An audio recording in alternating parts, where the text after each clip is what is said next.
Good afternoon, Scott with T3 Live. Welcome to today's recap. So I'm doing the recap by my station today. Just a little change. It's Thursday. It's been a long week. Hopefully everyone is holding it together. It's been a tough one.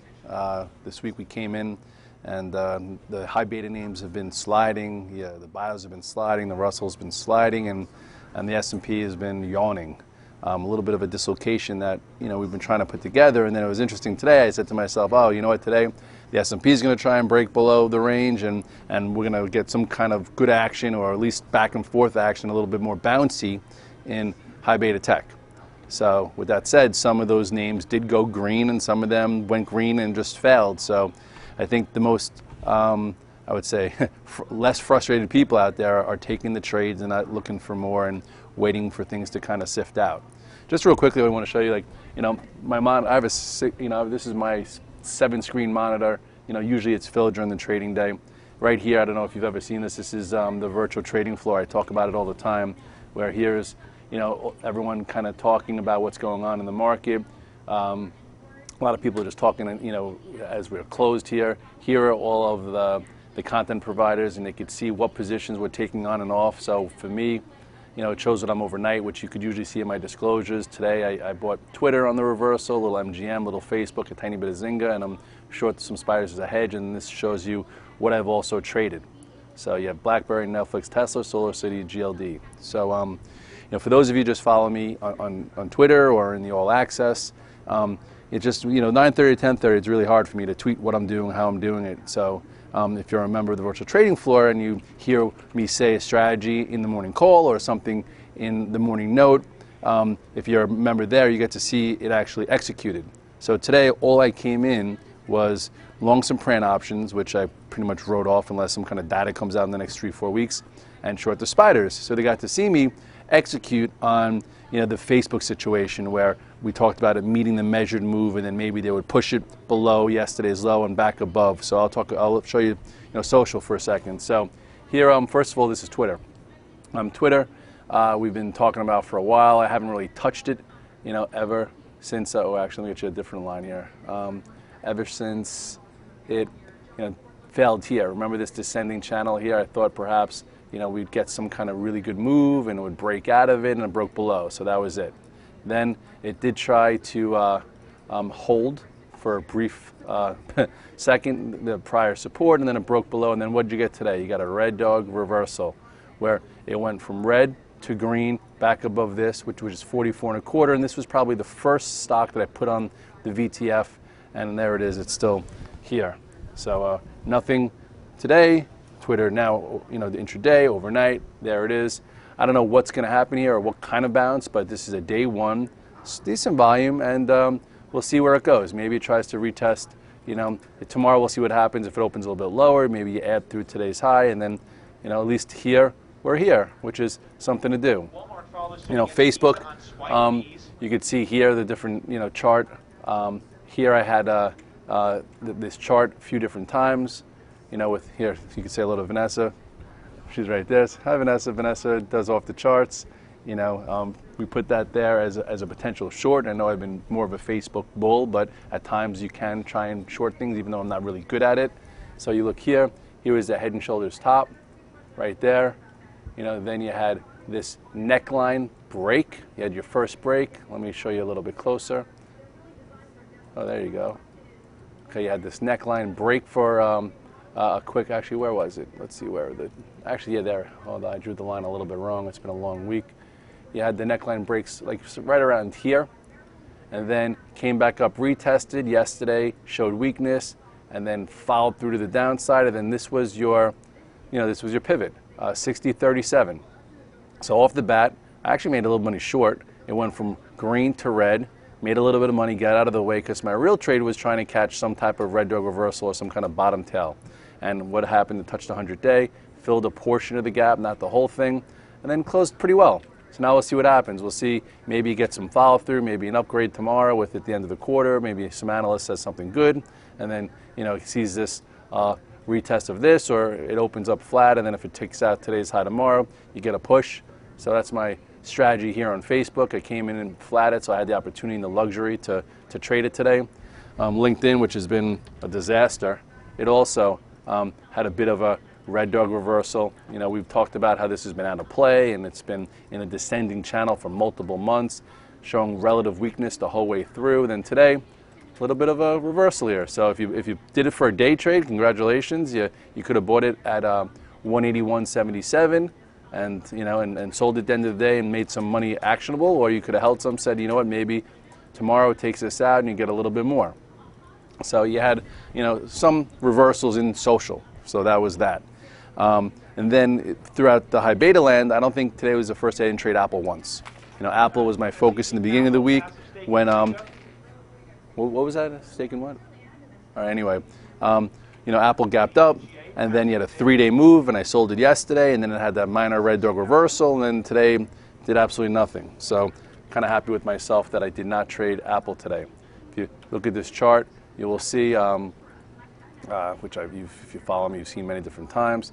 Here was that gap up. I was not in the gap up, so bought a little bit. Here's your day 2, and then here's your reversal on day 3. I sold it actually before that took place just to take the trade because it's been a complicated week, and now we've come in.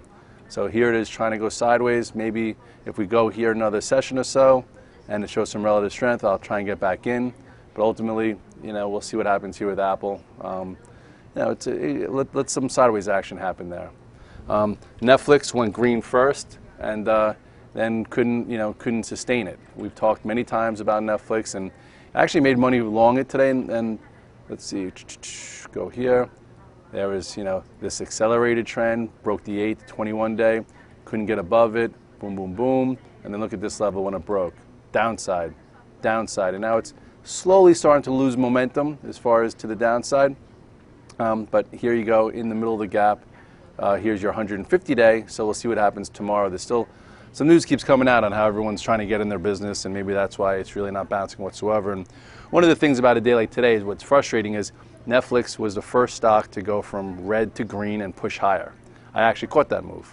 Then, a lot of stocks followed suit, and then it pulled in a little bit. So you thought if you bought that pull-in, okay, why not? You sold strength by the pull-in, but then it just never bounced and wound up closing near the lows and changed its character. So if that's happening to you a few different times, just take that trade. You go to here. We'll go to the 5-minute chart on Netflix.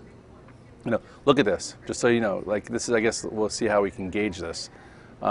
Here was the quick move lower, and then you had a reversal. Look how fast and furious this was. I think I actually bought it right in here when it looked as if it was going to fill the gap. Sold it into strength, and then you had 2 situations, okay, that could have shown you whether or not it would continue.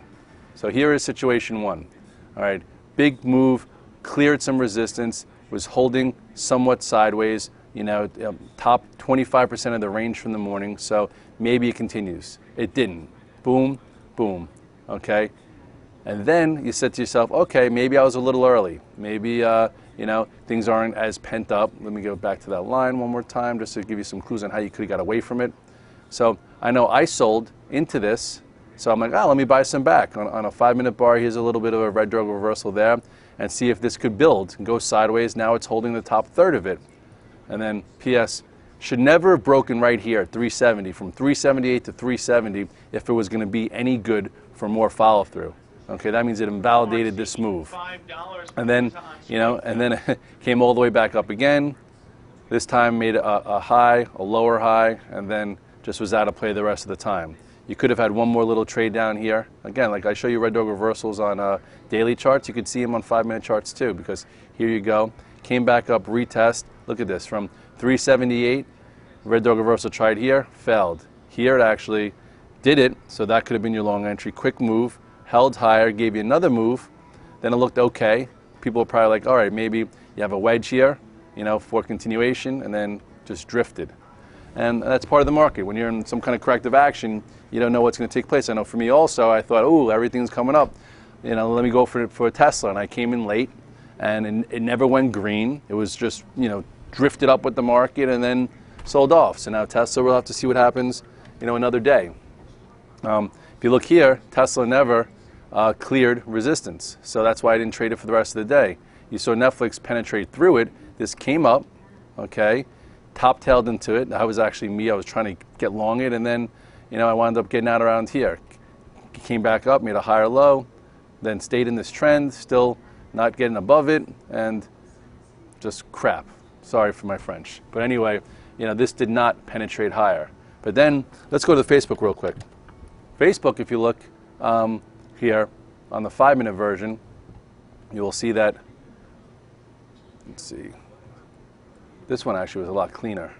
It took a little bit longer, but it was cleaner. This, opened up, broke below. Ooh, look at this red dog reversal on huge volume down here. Jeez. So this was a great entry if you didn't want to wait to 60.37, which I don't think anybody did. Caught a quick move. Then what happened? Held higher, and then you look at almost this downtrend from all the way up here the prior afternoon. Broke above, held in there, gave you a nice quick move. Okay, hopefully you sold some into strength because here's another resistance, and then it closed okay. So let's see if we get continuation. But ultimately, here's our reversal, heavy volume, quick move, higher low, follow through, and it didn't fall back like the other two stocks that I just showed you. So there was ways to judge the intraday action also on whether or not you could stay with something, take the quick trade, or see if there's a day and a half there. So like the spiders got a little heavier because some of the banks that were up wound up rolling over, like Bank of America rolled over. Wells Fargo came well off the highs. JP Morgan came down a little bit. So the banks right now are a little wishy-washy, so we'll see what goes on from there moving forward. Bank of America, you had I talked about this in the morning call where you had, let's see. Now you had this, quick up move. All right. I said, got to see if the gap holds. Flagged, broke the flag into the gap, then broke yesterday's afternoon support. Not the greatest action there for Bank of America. We'll see what happens from there. Daily chart still, held the 50-day, which is higher than a lot of the stocks are going to the 100, 150, so maybe it just needs time. But ultimately, you look at this reversal here. Sorry, I'm at my desk. I don't always do this. It's usually in the studio. Here was a reversal a week ago. Boom. If this was going to stay pent up, which probably should have held the top half or third of this and then came all the way in, and you know how to like breakout failures, and now it's drifting lower. I still think, you draw a trend here, it's still fine. You even draw, this breakout here. If it starts getting below this, I'd be a little bit more careful from a short-term area. Citigroup gap down, and look at that volume. Look at that hole in the chart. So we'll see what happens here moving forward. If this hole can't get filled at some point, if the market rolls back down, this could be trouble right there. Here's your gap. See what happens here for a while if it fills it, or if this remains open to ignite a move to the downside that way. GLDs, I tried a little bit this morning. Look at that. What a joke. I guess it's not a joke if you use the 8-day. Here's your double bottom. Here is when I actually had a nice calculated option play, then it followed the 8-day, gapped up, exhaustion gap, filled it, broke the 8-day, and it's been trickling lower ever since. I guess you could say, I don't have my Fibonacci, you could say it's pulled back a little bit more than a third, so it's okay. So if you sold strength, you could try it again. Today I tried it, and it really, didn't do anything for me. I actually lost a little bit because it never really went green, and I just got out of the way. And if you look at the GDX, this also, just to show you again, a breakout failure. Things that break out and fail quickly are distribution. Look at this last breakout failure. That's your signal to get out of the way. This one, look at this. Broke out, continued, held, continued, broke out, failed. Especially after a big move, and it was hard to even trust it. And then you could even draw this, trend line. That could have been your exit, and you didn't have to worry about this. And then today you had a little bit of a red dog reversal. Maybe you get a bounce here, and maybe gold goes up because sometimes this goes up a day before. So with all that said, it's been quite a week. Hopefully you're not too frustrated. I feel like the frustration started settling in after the Fed last Wednesday. There's been things to do. There's been ways to stay out of trouble. There's been ways to make money short with those H patterns. And now it feels as if we're oversold enough where we're going to try and bounce, but we're in this bearish tape where you can't add on strength. You can only buy in the hole. And you just have to be that much more specific and selective. Tomorrow's Friday. We'll see what happens. The quarter's ending, so should be interesting. Darcy does the morning call, the relaxed morning version, and I'll be trading from Short Hills. I will be checking in and trading from there. I'll be on the chat in here, but I won't. Actually, I'll be on the radio. I have a radio there now. So if you're part of the VTF, I'll see you then. Have a great Thursday night. Enjoy the games.